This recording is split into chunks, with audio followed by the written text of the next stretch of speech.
السلام علیکم پیارے بچوں، امید ہے کہ آپ خیرت سے ہوں گے۔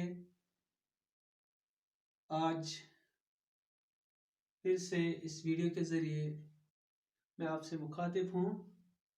آج 27 اپریل 2020، مضمون اردو، جماعت 8ویں۔ جو بچوں ہمارا آج کا سبق ہے وہ ہے لل دید۔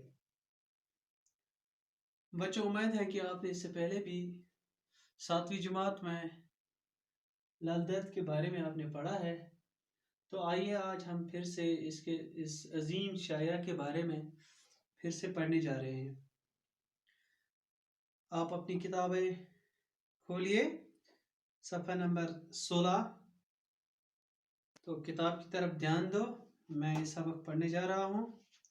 لل دید کشمیر قدیم زمانے ہی سے ریشیوں، سنتوں اور صوفیوں کا مسکن رہا ہے۔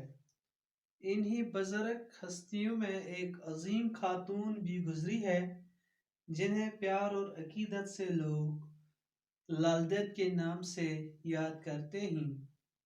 لل دید کی زندگی کے حالات کے بارے میں اگرچہ وثوق کے ساتھ نہیں کچھ کہا جا سکتا، لیکن اتنا تو بہرحال یقینی ہے کہ وہ 14ویں صدی کے وسط میں سری نگر سے 6 میل دور جنوبی مشرقی طرف واقع ایک گاؤں سیمپور میں پیدا ہوئے۔ ان کے والدین نے اس وقت کے رواج کے مطابق چھوٹی عمر میں ہی ان کی شادی پامپور کے ایک پنڈت گھرانے میں کر دی۔ سسرال میں ان کا نام پادماوتی رکھا گیا۔ سسرال میں ساس اور شوہر کے برے سلوک کی وجہ سے لل دید کی ازدواجی زندگی بہت ہی تلخ گزری۔ اس ضمن میں کئی واقعات کشمیر کے لوک روایت کا حصہ بن چکے ہیں۔ کہا جاتا ہے کہ ایک بار لل دید کے سسرال میں بڑے پیمانے پر ایک دعوت ہوئی۔ دوسرے روز حسب معمول جب لل دید گھاٹ پر پانی بھرنے گئے تو سہیلیوں نے ہنستے ہنستے پوچھا کہ کل تم نے خوب پیٹ بھر کر اچھے اچھے پکوان کھائے ہوں گے۔ اس پر لل دید کے منہ سے بے سختہ ایک شعر نکلا جو کشمیری زبان میں ایک ضرب مثال کی حیثیت اختیار کر چکا ہے۔ اس شعر کے معنی ہیں: مینڈا پکے یا بکرا، لل کی قسمت میں تو وہی بٹا ہے۔ لل دید کی ساس کھانا پرستے وقت ان کے برتن میں ایک بٹا رکھتی تھی تاکہ دیکھنے میں چاول کا برتن خوب بھرا ہوا لگے۔ لل دید نہایت صابر تھیں۔ وہ چاول کھا کر بٹا دھو کر ایک طرف رکھ دیتی تھیں تاکہ ان کی ساس کو دوسرا پتھر ڈھونڈنے کی زحمت نہ اٹھانا پڑے۔ کسی طرح سے لل دید کا یہ شعر ان کے سسر کے کانوں تک بھی پہنچا تو انہوں نے اس کی تحقیق کی اور لل دید کا بیان صحیح ثابت ہوا۔ لل دید نہایت صبر سے سسرال والوں کی زیادتیاں برداشت کرتی رہیں، لیکن آخرکار ان کے صبر کا پیمانہ لبریز ہو گیا اور انہوں نے گھریلو زندگی کو خیر باد کہا اور ایک مست قلندر کی طرح جگہ جگہ گھومنے لگے۔ تو بچوں، آپ کو تھوڑا بہت سمجھ آیا ہوگا اس سبق میں کہ اس میں کیا لکھا ہے۔ قدیم زمانے ہی سے ریشوں، سنتوں اور صوفیوں کا مسکن رہا ہے۔ دیکھو بچوں، کشمیر جو ہے یہ پرانے زمانے ہی سے ریشی ہو گئے عابد، سنت پرہیزگار، مسکن۔ یہاں پر ایک لفظ آیا ہے مسکن۔ مسکن ہو گیا سکونت کی جگہ۔ یہاں میں لکھوں گا مسکن، مسکن سکونت کی جگہ۔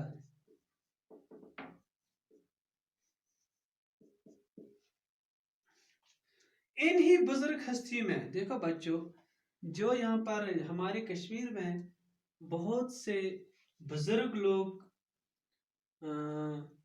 रह चुके हैं। बहुत से बुजुर्ग लोग यहाँ पर मदफून भी हैं। बहुत से बुजुर्ग लोगों ने यहाँ पर दीन की खिदमत अंजाम दी है। बहुत से शायर यहाँ पर थे।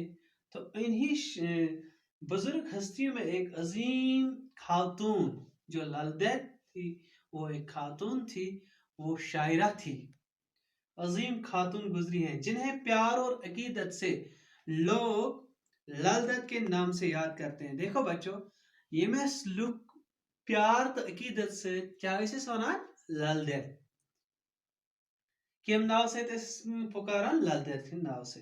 ललदैत की जिंदगी के हालात के बारे में अगरचे वसूब के साथ बहुत कुछ नहीं कहा जा सकता, लेकिन इतना तो बहरहाल यकीनी है कि वो 14वीं सदी के वस्त में श्रीनगर के 6 मील दूर जनूबी मशरक की तरफ एक गांव सेमपुर में पैदा हुए। देखो बच्चों, वसूब यकीन, अगर यकीन के साथ ललदैत के बारे में हम बहुत ज्यादा नहीं बता सकते, लेकिन इतना तो हमें पता है बच्चों, हम यकीन के साथ कहते हैं, हम एतमाद के साथ कहते हैं कि जो ललदैत थी वो 14वीं सदी के वस्त दरमियान 14वीं सदी के दरमियान श्रीनगर से 6 मील दूर बच्चों एक गांव है जिसका नाम है सिमपोर, वहां पैदा हुए। कौन? ललदैत। उनके वालिदैन वालिदैन माँ बाप को कहते हैं। जो ललदैत के वालिदैन थे उस वक्त के रिवाज के मुताबिक उन्होंने ललदैत की शादी एक पंडित घराने में की। छोटी उम्र में, मतलब उस वक्त के रिवाज के मुताबिक लोग छोटी ही उम्र में बच्चों को शादी कर लेते थे। तो ललदैत की जो मतलब उम्र थी, शादी की उम्र थी, लगभग वो 12 साल की थी उस वक्त जब उसकी शादी हुई। ससुराल में उनका नाम पद्मावती रखा गया। जो ससुराल वाले थे, किसके ससुराल वाले? ललदैत के ससुराल वाले। उन्होंने ललदैत को किस नाम से पुकारा? उन्होंने ललदैत को कौन सा नाम रखा? पद्मावती। ससुराल में सास और शौहर के बुरे सलूक की वजह से ललदैत की अज़वाजी जिंदगी बहुत ही तलख गुजरी। तलख तलख बच्चों, यहाँ पर तलख आया एक लफ्ज, तलख, सख्त। देखो बच्चों, जो ससुराल वाले थे, खासकर जो सास और शौहर, ये सास कशर पे हश, शौहर को गबरो खानदार। सास और शौहर की वजह से जो ललदैत की जिंदगी थी, वो बहुत सख्त थी, बहुत सख्ती से गुजरी। इस जमन में कई वाक़ात कश्मीर के लोक रिवायत का हिस्सा बन चुके हैं। कहा जाता है कि एक बार ललदैत के ससुराल में बड़े पैमाने पर एक दावत हुई। दूसरे रोज हस्ब मामूल जब ललदैत पर घाट पर पानी भरने गई तो सहेलियों ने हंसते हंसते पूछा कि कल तुमने खूब पेट भरकर खाना खाया। देखो बच्चों, एक बार ललदैत की जो मतलब जो ससुराल वाले थे उनके घर में एक पार्टी हुई, एक दावत थी। तो दूसरे रोज जब ललदैत घाट पर पानी भरने गए तो उसकी सहेलियां जो थी, ललदैत की सहेलियां, उन्होंने ललदैत को हंसते हंसते पूछा कि कल तुमने खूब पेट भर कर खाना खाया होगा, पकवान खाए होंगे। पकवान पकवान हम किसको कहते हैं बच्चों? पकवान हो गए तली हुई चीजें, जिसको हम मतलब तली हुई चीजें, पकवान। यहाँ पर मैं लिखूंगा पकवान, तली हुई चीजें। तो दूसरे रोज जब ललदैत घाट पर पानी भरने गए तो उनके सहेलियों ने उनसे ललदैत से हंसते हंसते पूछा कि कल तुमने पेट भर कर अच्छे अच्छे पकवान खाए होंगे। तो इस पर ललदैत के मुंह से बेसख्ता एक शार निकला। तो ललदैत ने अपनी सहेलियों को जवाब दिया, लेकिन किस में जवाब दिया? एक शार में जवाब दिया। एक शार निकला उसके मुंह से जो कश्मीरी जबान में बहुत ज़र्ब मिसाल, जो बहुत मशहूर है। जो शार क्या है? इस शार का माने है मेंढा पके या बकरा, लल की किस्मत में तो वही बट्टा है। तो ललदैत ने उसको कहा कि चाहे मेंढा पके चाहे बकरा, लेकिन मेरी किस्मत में वही बट्टा था जो रोज होता था। लाल दत्त की सास खाना परोसते वक्त उनके बर्तन में एक बट्टा रखती थी। जो लाल दत्त की सास थी, वो जब खाना लगाती थी, तो वो पहले क्या काम करती थी, लाल दत्त का जो बर्तन होता था, जब लाल दत्त का जो बर्तन था उस टाइम, उस वक्त, तो वो उसमें पहले बट्टा रखता था, पत्थर रखता था, बाद में उसके ऊपर खाना डालती थी।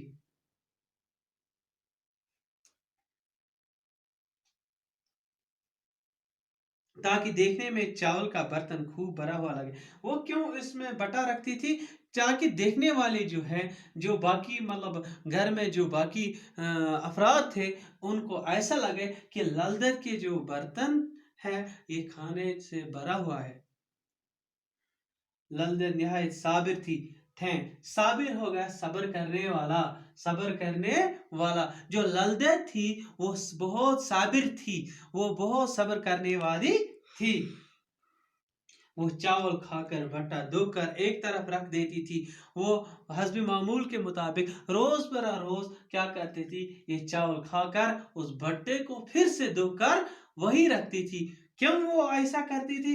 वो इतनी साबिर थी, वो इतनी साबिर थी, वो ये सोचती थी कि ताकि मेरी जो सास है, उसको दूसरे भट्टा ढूंढने की जहमत न उठाना पड़े। किसी तरह से लाल दत्त का ये शार उनके ससुर के कानों तक भी पहुंचा। आखिरकार लाल दत्त ने जो शार कहा था, तो वो उसके जो ससुर था, तो उसने सुना, तो उन्होंने इसकी तहकीक की। तो उसने उसकी तहकीक की, क्या ये सही है या गलत है, और लाल दत्त का बयान सही साबित हुआ। तो आखिरकार मतलब उसके जो ससुर थे, उसने ये सुना, उसने ये देखा, तो ये उसके जो उसके सास उसके साथ जातियाँ करती थी, तो उसका पता उसके ससुर को चला। तो ये बात साबित हुई, ये बात सही साबित हुई कि लाल दत्त के साथ कितना जुल्म और ज्यादती होती रही। लाल दत्त निहायत साबिर से ससुर वालों की ज्यादतियाँ बर्दाश्त करती रही, लेकिन जो लाल दत्त थी, उसने ससुराल वालों की ज्यादतियाँ बिल्कुल निहायत सब्र से उसने इन ज्यादतियों को बर्दाश्त किया। लेकिन आखिरकार उनके सब्र का पैमाना लबरेज हो गया। लेकिन आखिरकार उसको क्या हो गया, सब्र करते करते वक्त वो थक गई, तो लबरेज हो गया। उन्होंने घरेलू ज़िंदगी को खैर आबाद किया। उसने वो घरेलू, वो ससुराल वाली जो ज़िंदगी थी, उसको खैर आबाद कह दिया, और एक मस्त कलंदर की तरह जगह जगह घूमने लगे। तो उसने क्या किया, वो मस्त कलंदर की तरह, वो जोगी की तरह, वो मदहोशी की तरह, मतलब गली गली में घूमने लगी। तो उसने उस ज़िंदगी को खैर आबाद किया।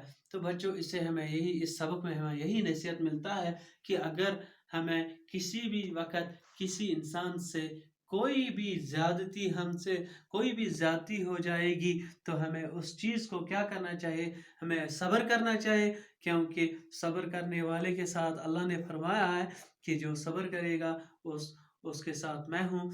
तो सब्र करने वाले के साथ अल्लाह होता है।